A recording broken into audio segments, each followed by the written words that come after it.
He's the fighting pride of Omaha, Nebraska, USA. The reigning, defending, undefeated champion of the world, Terrence Bud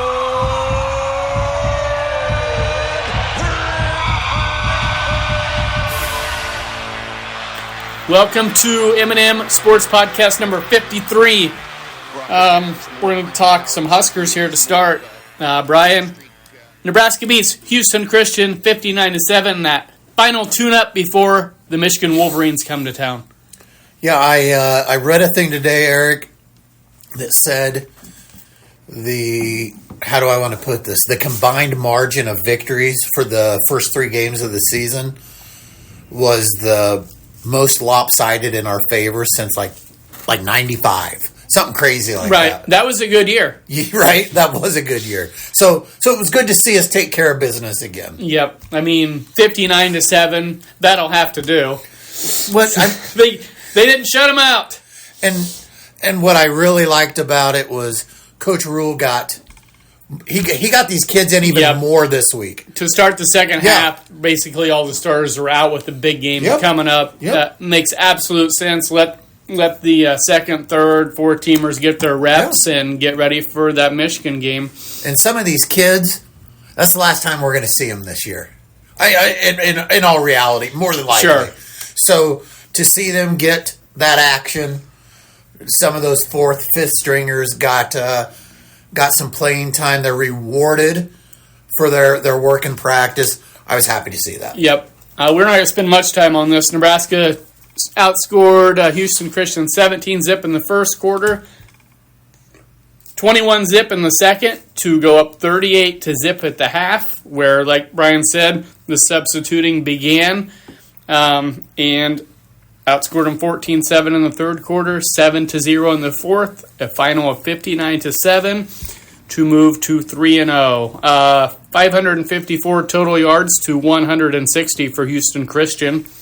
362 passing yards for Nebraska, 192 rushing yards, 4 penalties for 45 yards, and no turnovers. So through 3 games, Nebraska has a grand total of 1 turnover, I believe. 1 turnover, yep. Emmett Johnson's fumble on the goal line. Let's keep that going. Yep. For sure. Yep. Turnovers down. The penalties were down this week. They just went out and took care of business. Yep. They knew this wasn't a game that was going to come down to the fourth quarter. Yep. So they just took care of business. They're probably working on some things to head into that Michigan game coming up this week. And hopefully everybody's rested, healthy, and excited to take on a ranked opponent at Memorial Stadium. Yep. Number 21... Michigan coming to town. Quick season recap. First game of the year, they defeated the New Mexico Lobos 34-17.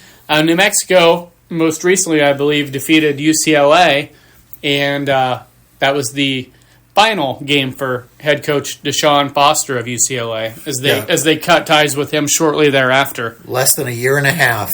Not a very long leash these days in college sports. Right. Nope, I got that right. I want to double-check myself. Yes, Michigan defeated New Mexico 34-17 first game of the year. I wanted to make sure I had that right. Second game of the year, they traveled to Oklahoma, the toughest opponent by far that either school has faced. Sure. Oklahoma was ranked 11th at the time, I believe, and Oklahoma won that game 24-13. And don't get me wrong, Oklahoma is a good team, but Michigan did not play well. The freshman quarterback, 5-star quarterback, Bryce Underwood, it was his second career start in a hostile environment. He did not respond well to that. I'm hoping we'll see more of that in Lincoln on Saturday, Eric. Yeah, I'm gonna give some stats through 3 games with Michigan players, him included, obviously. Last game, Michigan defeated Central Michigan 63-3, and that was the first game for Biff Poggi, interim head coach of Michigan, who will obviously coach this game versus the Huskers. It didn't seem to affect him with a 60-point win. No, but things will be different on Saturday. It's not a Central Michigan team they're playing. Mm-hmm. So let me ask you this, Eric. Without head coach Sharon Moore, how big of an issue really is that on game day? Not much of any, because he's going to be with them throughout this whole week of practice. Right? I mean, yeah, they're going to have a game plan obviously set where Sharon Moore is going to be a part of that game plan. So I would say it'll have little to no effect, honestly. To me, as punishment, this guy should have been barred from practices and coaching for this 2-week set. That would carry more weight for sure. Because once you get to game day, everything's... I mean, right. Yes, your coach does make some decisions, but your coordinators are making most of those calls on game day. I'm sure they're going to have everything pretty well preset as much as possible as far as different scenarios that might present themselves throughout the course of the game. Yeah, I don't think it's as big a deal as what people will lead you to believe. Right. Yeah, I mean, there's all sorts of different things in play here. Nebraska with the home field advantage, which is huge. But if you're just looking at the 3 games as a whole for both schools, advantage Michigan with that Oklahoma game. Sure. Yep. Cincinnati, we don't know yet. We don't know how good they are or are not. But they've won 2 straight since they lost to us, so I'll give them that. They have Kansas and Iowa State coming up, so we'll know a lot more about Cincinnati a couple weeks from now.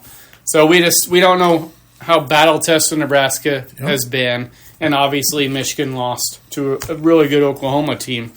Las Vegas, who knows a hell of a lot more than any of us, as I've mentioned on here before, has Michigan as a 2.5-point favorite. Okay.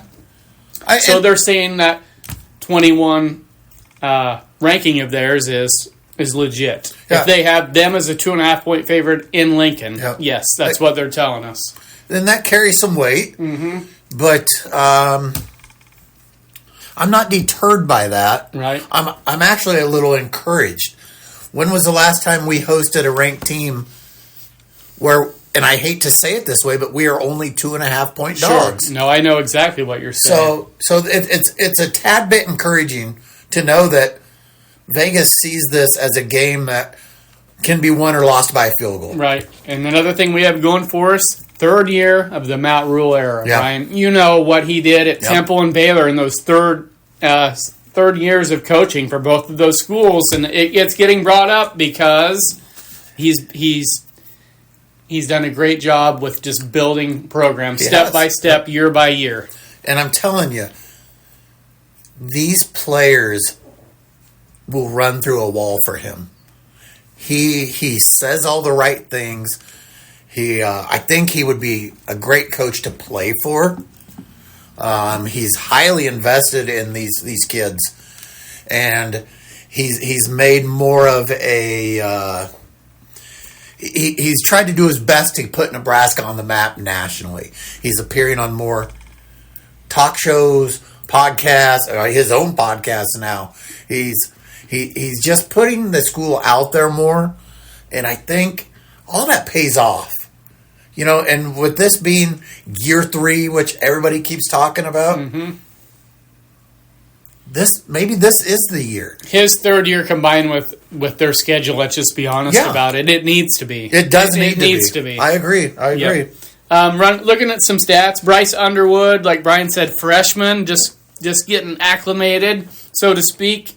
628 yards passing, 2 touchdowns, 1 INT. He had a big game, rushing wise against Central Michigan. He had over 100 yards. Sure, yeah. Those 2 previous games, he was negative yardage as far as rushing goes. That's a good point, because I saw his numbers from Central Michigan, but I did not see his first 2, so I'm glad you brought that up. Yeah, that really bolstered his rushing stats, we'll say. And as everybody knows, Nebraska struggles against a mobile quarterback. Yep. However, our defense is a little different than Central Michigan's, too. I would say we're closer to the Sooners' defense than we are to Central Michigan. I would like to think so. Yeah. Yep. So, it's too early in Bryce Underwood's career to try to to break down or predict what he may or may not for do sure. against Nebraska. Yeah. And a lot of it is going to have to do with how his offensive line protects him. Yep. This running back is solid. Justice Haynes. Real deal. Yep. 49 carries, 388 yards, 7.9 yards per carry with 5 touchdowns. Against Oklahoma, he ran the ball 19 times for 125 yards, 6.6 a carry and a touchdown. That's solid production against a really good team. Yeah, that kid, there's nothing I can say negative about him. Emmett Johnson is not far behind. Had he played a drive or two in the second half, he'd probably have more yards than him at this point. Right. We just need to see him do it against a good team Yes, like we do. Michigan Yep. this game coming up. If he can come out against Michigan this weekend and put up somewhere in the neighborhood of 90 to 110 yards and tack on a score somewhere in there, I'm going to be real impressed with him. Right. Totally agree. And yes, obviously there'll be more tests as the season goes on, but this is the first true test for him and everybody else for that matter. First Big Ten game for both schools. I mean, yeah. Yep. A few different wide receivers is kind of what I was seeing. And, based just on early stats, a respectable defense. Like I said, it's so early yet. It's hard to just gauge too many things. But, when you look at Michigan's running back, for example, like we said, solid. That we know. Yep. Nebraska's wide receivers, I think, are solid. Absolutely. I'm sold on them. Our running backs, I think, are freaking solid. With Emmett Johnson, Ives as a second string. Yeah. I feel real confident there. Offensive line, we'll have to wait and see. Defense overall, we'll see. Yeah. But, special teams, I feel much more confident in their ability this year. I'm not nearly as worried if we're to line up for a field goal. I mean, the last few years, I feel like it was a 50-50. Whether it didn't matter if it was a 30-yarder or a 50-yarder. Mm-hmm. Whereas this year, I feel pretty confident. Right. Punt returns. We've looked better at punt returns. Yep. We don't know punt-wise. Archie Wilson hasn't kicked the ball since Cincinnati, which is a great problem to have. Getting all his kicks in practice, his punts. But, there's going to be a lot that we're going to learn about both schools this weekend. Right. So people are probably thinking, will you guys shut up and give a prediction? What's yours, Brian? I feel pretty confident. There's part of me that's scared still because we have lost, I believe, 27 straight games to ranked opponents. Was that the number? 2016 against Oregon was the last time we beat a ranked opponent. I knew it was bad. And that Oregon team went on to be 4-8. So, we've had a lot of opportunities in the last decade. Mm-hmm. We've just squandered them. Yeah. But I think this is a statement game for this team. I think Dylan Raiola, this kid's locked in. I don't want to take anything away from the Underwood kid. He's still green behind the ears. Whereas Raiola, he's a seasoned veteran now. Mm-hmm. He's started enough games now to where he's not playing his fourth game of his sophomore year. He's a veteran. He's a leader. I think he is going to make the right decisions. I do look for Emmett Johnson to have a strong game. I think we're going to lean heavily on him. You already mentioned our receivers. Hunter, Key, those guys. I'm sold. I am sold on those dudes. Yeah, all great guys. But to get to the prediction, I have a Nebraska win, 31-21. Okay. 10-point win. Okay. So anybody that says that we're not different enough, don't disagree enough, I'm going to here. But this isn't one where I'm going to take a firm stance. Sometimes I do, sometimes I don't. I'm making this prediction for two reasons. One, because I had Michigan beating us before the season. Sure. Number two, Las Vegas has them favored by 2.5 points. Okay. It's for those two reasons that I will say that Michigan ekes out a close win against Nebraska. But like I said, I don't feel firm picking either side here. Yeah. I think it's going to come down to who makes the least amount of mistakes. Absolutely. When you have two teams that are fairly evenly matched, I'm not telling anybody anything they don't already know. Yeah. Team that turns the ball over less penalties, all that stuff. Yes, like I said, kind of stating the obvious, but it's the truth. It is. Yeah. Minimize your mistakes. You're going to have a good chance to come out on top on this one here. Yeah, I mean, I definitely hope you're wrong, but will I be shocked? No. Right. The one thing I will say is this isn't going to be a blowout either way. I wouldn't think. I don't see that happening. Right. First off, I believe they are fairly evenly matched. If Nebraska can win by 3, by 7, by 10, I'm going to be thrilled to death. I don't see Michigan being more than 7 or 10 points better than us. Sure. I really don't. I mean, there could be fluke circumstance Sure. where one team wins by a bunch, but we know, let's just say these teams play 10 times on a neutral site. Yeah. I think you're looking at probably about a 5-5 split. You are. I agree. With an average margin of victory, maybe somewhere in that 4 to 10 point range, somewhere in there. Yeah. This is the game, though, for Nebraska fans. I don't want you to put all your eggs in one basket. Yep. If we win this game, yes, we instantly jump into the rankings. Right. I mean, that goes without saying. 4-0 and you beat a ranked opponent. But it's still not important at this point of the season, right? I mean, not really. If we lose this game... not really. If we lose this game, it's going to hurt, but it's not going to derail our season. Getting ranked is a step in the right direction, Sure. but, it's just a step. Yeah. I'm going to be super disappointed if we lose, but I'm not going to scream from the rooftops that here we go again. I think we are on the right track regardless of the outcome of this game. If we lose, the season does not come to an end, and if we win, we are not crowned national champions or automatically into the final 12, let's say. No. There's so much more football to be played for both schools. I'm going to give a score. I'll go Michigan 24-20. Okay. I'll say they win by 4. Like I said, this isn't one I feel great about picking either side. Like I said, fewest mistakes, that team wins out. Here's a question for you. I've heard this thrown out. I've seen nothing about it yet. But does the new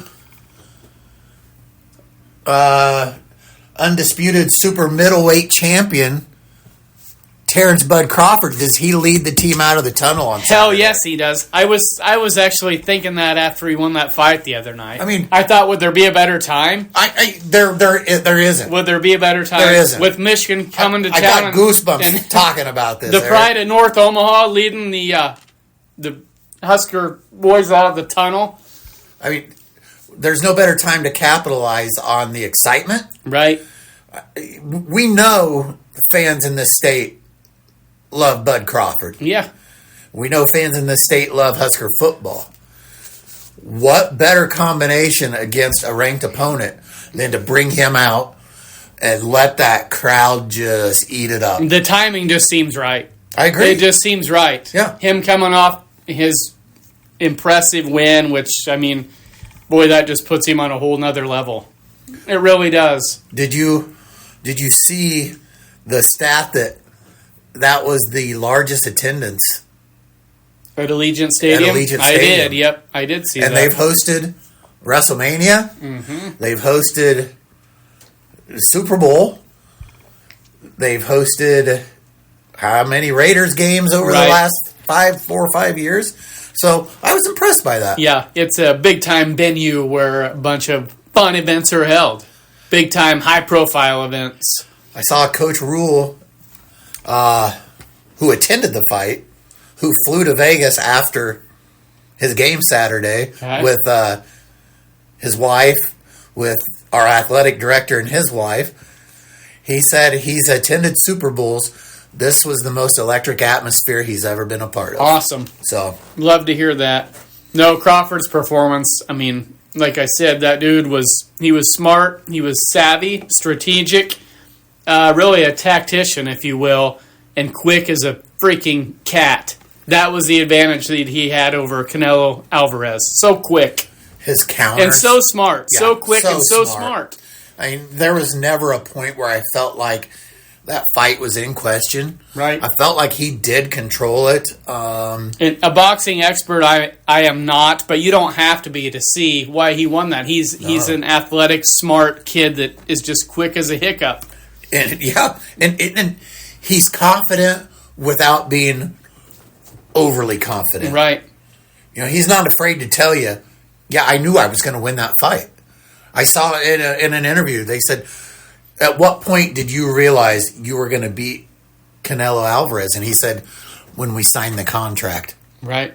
That's his mindset. Yeah, he's more just focused and confident than cocky or arrogant, I would say. And I don't want to take anything away from Alvarez. Sure. That guy is a amazing boxer. Mm-hmm. And the two of I don't think I've seen a match where two opponents have shown each other so much respect, whether it be pre-fight, post-fight.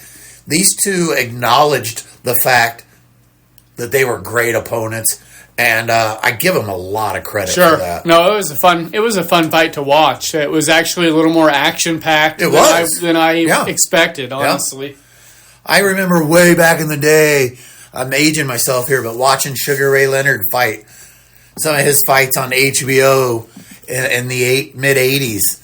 And, being so excited as a kid watching him fight. Now I'm watching Bud Crawford fight with my son and just being excited, not only just for the fact that that he is such a, like you said, tactical fighter, pound for pound, the best there is. Mm-hmm. But the fact that he not only comes from, but still calls Omaha home. I mean, this guy could have moved. When he started to make some money, he could have left his roots behind. But no, he trains at his gym in Omaha. He has all kinds of young kids that he works with there at his gym. He hasn't left anybody behind. He's a consummate professional, great champion. We were talking before we came on. I mean, the guy went up 2 weight classes just to fight Alvarez because he wanted to fight the best. He could have stayed in his division and just dominated. That's when you know a dude's a competitor, not afraid to take on that next challenge. The only way that you build that legacy is by taking on the best.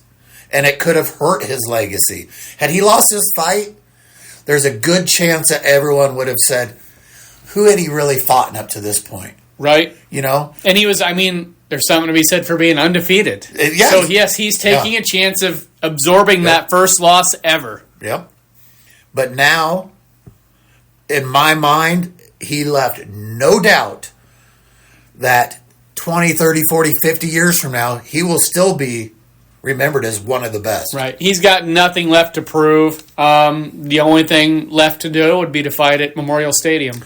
That's a great segue, about Eric. That's just about all I can think of. Yeah, he's accomplished everything a guy can accomplish. Yep. But if he wants to try that out, I bet everybody would be cool with that. That was my next question. I had a 2-part question for you. One was, does he retire now on top at 42-0? And if he were to fight again, would it be at Memorial Stadium? Hell yes, it would. Yeah, for sure. The place would sell out fast. You know it would. I mean, I'm telling you now, I'm there. If this fight happens, I'm there. Right. I might be in the nosebleeds. I don't care. But that'd be a bucket lister for Bud Crawford and for every fan at that event. Yeah. I don't know whose job this is, whether it's our athletic director, Troy Dannon's job. Seems like Matt Rule's got it in with Bud now. Let's make this happen. Yeah. Let's make it happen. I bet they could get that done. I'm there if they do. You in with me? Yes, that'd be something different. Yeah. Something different for sure. I've always meant to get when he was still fighting in Omaha. Right. It was on my list to go watch him. Never happened. if he fights in Omaha or Lincoln, I'm not missing Yeah, out. that would be cool. Okay, Brian, NFL. Let's jump right into it. We both kind of like the Browns a little bit against Baltimore. That was a horrible pick. Boy. Chiefs was my favorite pick. That wasn't as bad as the Browns pick, but bottom line is they lost. They're 0-2. They had opportunities. Yeah. Kelsey near the goal line, the Chiefs scored that touchdown. Who knows? Obviously, that would have improved their chances of winning that. Absolutely. Anyway, the 2 picks we gave were not any good, but more importantly right now for Chiefs fans, 0-2. 0-2 for the first time, I believe I heard, since 2014. Mm-hmm. Not a spot you want to be in. It's early in the year. You have a lot of time left, but you also have a very good Chargers team at 2-0 leading your division. Right. And as you said earlier, when we were talking off here, that they also hold the head-to-head win right now. Yeah. So the Chiefs need to get back in a hurry, or they will find themselves in a hole that's going to be tough to get out of. Plenty of games left to go, but yeah, they're fighting an uphill battle early on. Big game in New York against the Giants Sunday night. The Chiefs are a 6-point favorite, and I would say if they lose this one, I would say then if fans want to panic a little bit, it would be warranted. It would be justified at that point. Yeah. I don't foresee that happening. I do think that the Chiefs get a win this weekend, but yeah, if the Giants were to pull this off, I'd be a little nervous as a Chiefs fan. With Baltimore coming to town that next game. Yeah, because that's... Yeah. I mean, Baltimore's offense has just come alive this season. Right. And we know Baltimore's a good team, but I feel like they're playing really good football right now, and they would love nothing more than to give the Chiefs their 3rd or possibly 4th loss of the year. Exactly. Okay, we touched on the Chiefs, our bad picks. Now let's move back a little bit to that first game of last week. That was Washington at Green Bay. Yeah. Green Bay with a solid 27-18 win. They're looking really good right now. The defense was flying around that game. Offense, we know, has a lot of weapons, but it was the defense that caught my eye watching that. If the Packers' defense continues to play at that level, they're going to be tough to beat. They should be right there in the mix, for sure. Yep. Anyway, they definitely passed the eye test that Thursday game against a good Washington squad. Yeah, very impressed with them. And then Sunday, Baltimore, like we said, crushed Cleveland. They just had them outmanned, and they executed. Kind of were clicking on all cylinders in a 41-17 blowout win. New England defeats Miami 33-27. Dolphins off to an 0-2 start. We'll see what happens. Yep. Hot seat, yep. Indeed. Hot seat watch. Cincinnati, big news. Joe Burrow.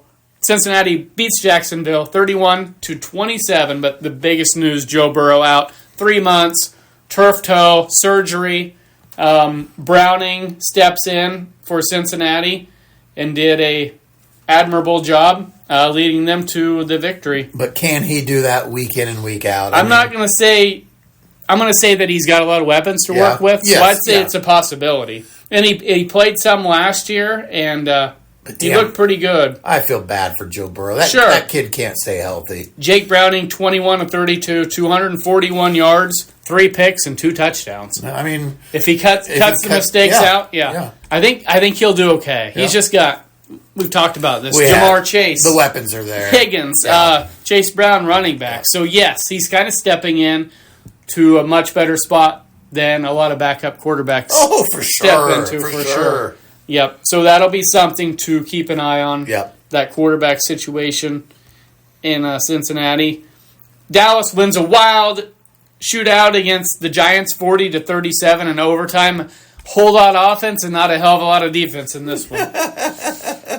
Rams improved to 2-0. Boy, they're just sneaky good. They are so well coached. So well coached. Yeah, they are. Sean McVay's good. He is good. I'll take nothing away from him. Buffalo pounds the Jets 30-10 Buffalo. I mean, we talked about this. I had them having the best record in the AFC with the schedule they have, and they're off to a good start, 2-0. Yeah. Detroit 52-21 over the Bears. Right? Oh. Some things never change. Poor Chicago Bears fans. I mean, yeah, I feel bad for those fans, but I felt like Detroit had an axe to grind there, and they took it out on the Bears. Well said. Yep. The Niners, Brock Purdy, out, injured. They win at New Orleans 26-21. Another quarterback situation to keep an eye on there in San Francisco. A lot of injuries to start this season already for QBs.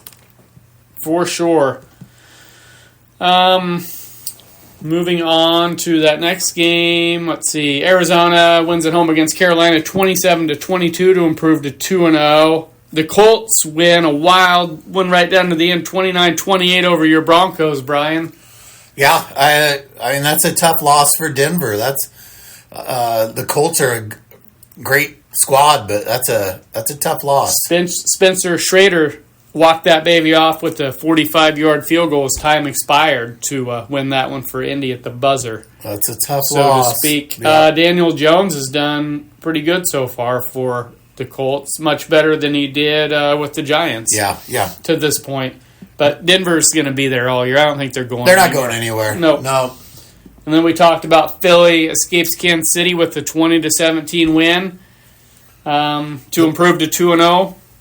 Super Bowl defending champs off to a good start. And all I've heard all week is, should the brotherly shove be eliminated from the NFL? It's not going anywhere, guys. Teams are just going to have to figure out a way to stop it. You got to figure it out. Right. You got to figure it out. You don't like it, stop it. It's no different than any of these. I mean, teams have run a version of that for years on 4th and short.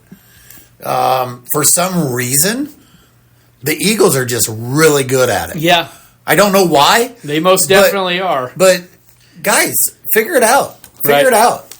And then Sunday night, Atlanta with an emphatic 22-6 win at the Minnesota Vikings. Rough night for J.J. McCarthy, the second-year quarterback. Sure. That's basically in He's his first year with the injuries. Yep. And then last night, to close out the second weekend of the NFL,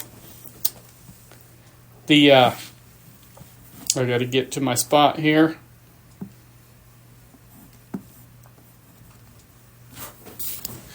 Okay, that doubleheader on Monday, Brian. Tampa Bay wins at Houston 20-19, and the Chargers kind of suffocate the Raiders in Vegas 20-9 to improve to 2-0 like we talked about.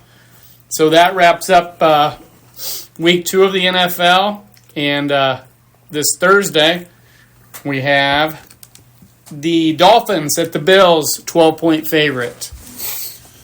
Two teams going in different directions, right? Obviously. I made this mistake last week with the Browns, Eric. I'm not making the same mistake twice. Okay. Buffalo rolls the Dolphins. You would sure as hell think. And we might be looking at a coaching vacancy come Friday morning. I'm going to say that's a strong possibility. Yep. For sure. Sunday, the Colts travel to Tennessee. Colts are a 4-point favorite. Atlanta, 5.5 at Carolina. Your Las Vegas Raiders travel to Washington to take on the Commanders. Washington, a 3-point favorite. Thoughts on that? I mean, Jaden Daniels is banged up right now. That kind of changes some things. that could change a lot. A person for would sure. want to know whether he's playing or not Yeah. before they choose a side on that one. Well, maybe when we get off recording here, we'll have a friendly side bet between the two of us. But I mean, honestly, if Daniels is playing and he's healthy with Washington at home, I have to go with Washington here. Just makes sense. Yep. Green Bay, 7.5, traveling to the Brownies to take on Cleveland. This game's not even close. I really don't think. 3 scores. Yeah. Minnesota, 3 at home over the Browning-led Bengals. Browning stepping in for Burrow at quarterback. Thoughts on this one? I like the Bengals here. I could do a little as well. Yeah, I think he'll hold his own. I'm going to Cincinnati. Philly hosting the Rams, 3.5-point favorite. Philly knocked the Rams out of the playoffs last year. I stick with the home team here. The Eagles are going to win that game. Playing in a confident manner for sure. Yeah, I don't expect a blowout by any means, but I think the Eagles win this game. Right. Pittsburgh at New England. Flip a coin on this one. If I were going to pick a team, I'd go with Pittsburgh. Okay. But yeah, that's just if I had to pick one. Right. Yep. Tampa Bay hosting the Jets. Tampa Bay is 6.5-point favorite in that one. Jacksonville 2 at home over Houston. Here's a big one. Chargers 3 at home over your Broncos. That's a big game. Right. Broncos coming off that close loss at Indy. And I think they're going to that'll be a motivating factor for them. I think Denver pulls the upset. I like Denver in this one. It's I don't know. I don't want to say a more important game, but maybe they're super locked in and focused because of that close loss. And I just look at two teams that I think are somewhat evenly matched. They are, and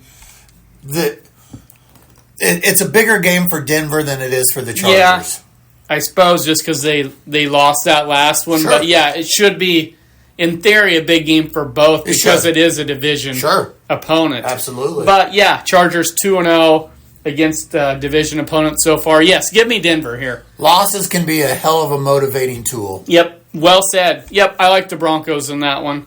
Moving on, Seattle 7.5 at home over the Saints. Yeah, that. Dallas in a coin flip game at the Bears. San Francisco 2.5 at home over the Arizona Cardinals, and then the game we talked about earlier, KC 6 at the Giants on Sunday night.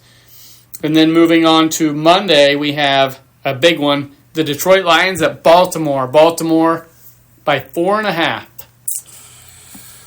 I know Detroit played really well last week, but I just personally think the Ravens have too many weapons here. I think the Ravens win this ball game. Yeah, Detroit maybe wishing they would have saved some points for this one, coming off that 52-point game.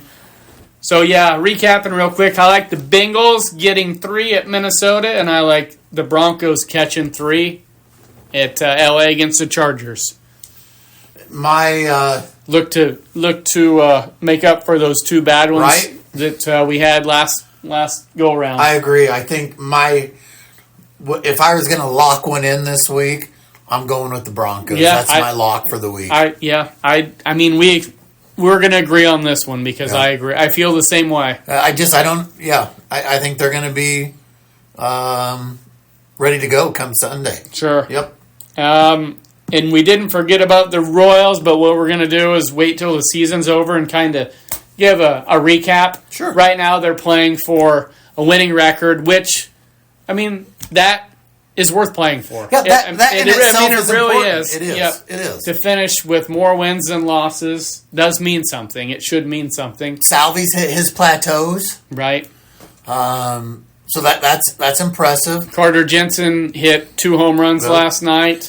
Cags is hitting the ball a little better. Like I said, we'll touch on all that. We're not going to forget about him. But yeah, we'll wait until the season's over, give the final record, kind of recap what guys did this season, and maybe even look at the playoffs and who we think could win the World Series this year. I'm always down for predictions. Predictions are fun. Right. So that's all I got for this week. Yep. Let's hope for a solid Husker win on Saturday. Everything else I don't even care about this week. I just want that win. Everything else is... That's kind of at the forefront as far as sports goes, for sure. Yeah, so tune in next week to when we have good news. You bet. Thanks for listening, guys.